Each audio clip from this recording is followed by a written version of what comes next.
کبھی سوچا ہے اگر تم نماز نہیں پڑھتے تو کیا تم نے اللہ سے رشتہ توڑ لیا؟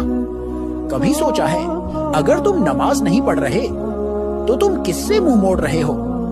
دنیا کے کام یاد رہتے ہیں، دوستوں کے پلانز، فون کے نوٹیفیکیشن بھی، لیکن جس نے تمہیں زندگی دی اس سے ملنے کا وقت نہیں۔ نماز صرف فرض نہیں ہے، یہ تو ایک ملاقات ہے اس رب سے جو ہر وقت تمہارا انتظار کرتا ہے۔ ہر سجدہ ایک موقع ہے اپنے درد کو کہنے کا جو کسی اور سے نہیں کہہ سکتے۔